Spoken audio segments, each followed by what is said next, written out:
Kamshi, for today's video, ito naman ang ganap namin no November 1 at nakauwi kami ng Laguna.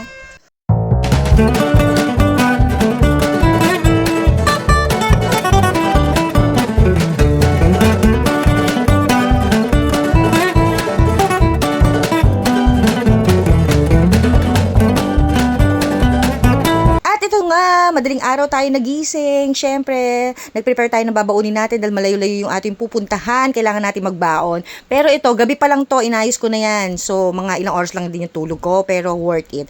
So, kailangan maraming baon dahil medyo malayo yon at mahal din ang bilihin. So, ayan, ready na yung ating baon. Alis na tayo. And, okay, outfit check. So, ito lang ang aking suot. So, wala na akong baong damit kasi uwian lang naman kami at makikisabay lang din naman kami. At ito na nga, papunta na tayo doon. Ang nakakatuwa, dire-diretso lang yung biyahe, walang traffic. So, ayun, nagkaroon kami ng chance. Matagal na rin kami hindi nakapunta kasi nga problema namin yung sasakyan. So, nagtanong nga kami kung sino yung mga sasama. Wala namang nagsabi. So, kami, kasi nagsabi kami na kung walang baka pwede kaming sumama or sumabay dahil isang sasakyan nga lang. So, ayun naman, may mga nag-giveaway para makasama kami, kaya thank you. Pero, siguro next year baka hindi na, para iba naman yung makasama. So, ayan, nakakatuwa yung biyahe namin. Ang sarap talaga bumiyahe pa Laguna, lalo na kung matagal ka nang hindi nakakapunta. Iba talaga yung hangin, no? Na dala ng mga puno kasi sariwang-sariwa. Ayan, oh. So, dire-diretso lang yung biyahe namin and mabilis lang. Pag umuwi pag umuwi kasi ng Undas dito, sobrang traffic talaga dahil mga ilang sementeryo yung dadaanan mo. And to our surprise, dire-diretso yung biyahe namin. Kaya umalis kami ng mga magti-10 o'clock, I think, sa Las Piñas. Nakarating kami ng mga 12:30, mga ganon.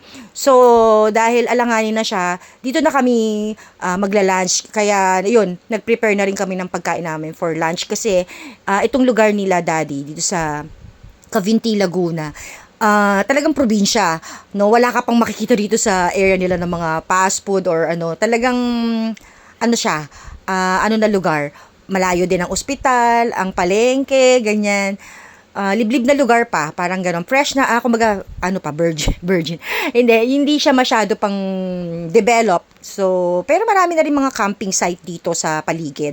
Actually, kung napapanood niyo yung mga YouTube upload ko about dito sa Cavite, ay makikita niyo naman the number 1 glamping of the Philippines, glamping site of the Philippines, ang Cavite, Laguna. Sa dami nga ng mga nagtatayo ng glamping dito na pinaparent nila. And meron din ako mga video noon na nakatry din kami mag-overnight dito. May isa pa na hindi ko na-upload. So, natabunan na yata yung video na yan. Pero maganda yung isang inistayan namin nung umuwi naman yung pamangkin nila. So, ito na yung bahay na actually ang nagpatayo nito ay ang aming kuya. So, dito nakisakay lang din kami sa kuya namin. Kapatid ng aking husband.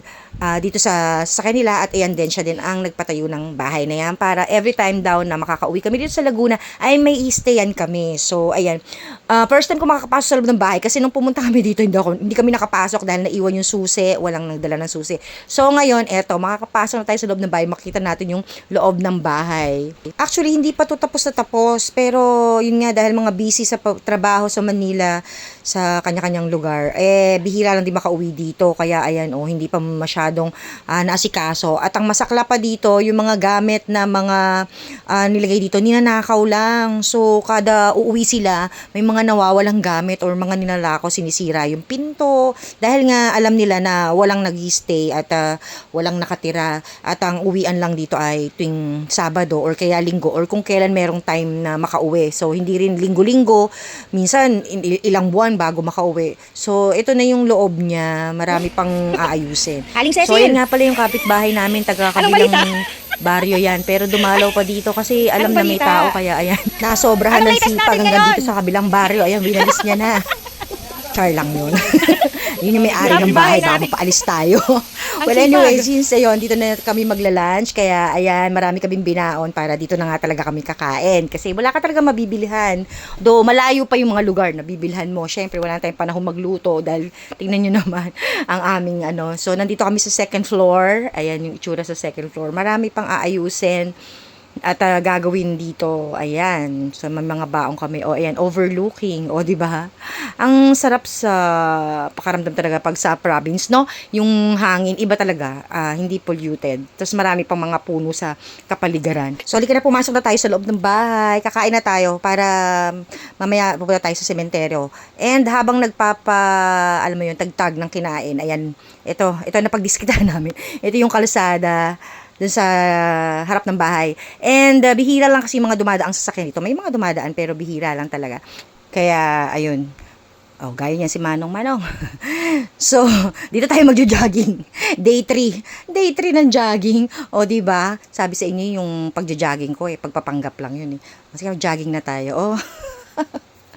Ay, kalokohan. So, ayan, ano lang tayo ng kasi mainit. Buti nga mainit para hindi maputik kasi dito maraming limatik. Alam niyo ba yon, yung limatik, yung lintan na talagang sisipsipin yung dugo mo, hindi sila bibitaw hanggat hindi sila nabubusog. So, ayun, buti na lang mainit kaya dry yung sahig. Papalipas lang ng mga ilang oras, then bala kasi nila mga hapon na pumunta sa sementeryo, doon kila daddy and mama. Kaya ayan, iba natulog, iba naglinis-linis, nagwalis-walis. So, eto na, aalis na kami, one last look sa bahay. So, maiiwan na naman yung house, ilang linggo na naman bago sila makapunta dito at makabalik. At ito, nagbabiyahe na kami papunta ng sementeryo. Tiyak, maraming tao na doon. So, dalawang klase lang yung sementeryo dito, public and yun nga yung sa private, yung kila mama kasi may mausoleo sila doon. At ayan, kala nyo, pag titingnan nyo, parang kala mo walang taon, masyadong nakatira, no? Pero pag tingin nyo, doon ang dami. So, ito yung overflow. Dumadaan kami dito sa overflow every time na pupunta kami dun sa sementeryo. Ayan, nakakaligo din kami dyan. So, ito na, kita nyo. Ang liliit ng kalsada kasi dito, tapos yun nga, ang dami-dami na rin mga pumupunta. Kaya, mahirap din ang parking. And 5 o'clock na rin kami nakapunta rito almost 6 p.m. So kasi based sa mga experience nila, talagang nagpapagabi sila pag pumupunta para hindi din masyadong maraming tao. So ngayon, may din, na hanggang 9 p.m. lang din daw ang pagstay dito ngayon sa cemetery. Kaya ayun, mag-uuwian din yung mga iba rito. So nandito halos lahat ng kamag-anak nila daddy, kaya mas gusto nila dito sa Laguna. Nag-pray lang kami and then mamaya-maya uuwi na rin kami. A well-spent holiday, lalo na ngayon nakauwi kami ng Laguna. And we really enjoyed every moment kasi hindi natin alam kung kailan ulit tayo makakabalik. We miss you, Daddy Rene and Mama Nena. Iba pa rin pagkakasama namin kayo at iba pa rin ang saya na buo at lahat ay magkakasama. Hopefully next year, lahat na makakasama at wala nang maiiwan sa pag-uwi. God bless everyone. Till my next video.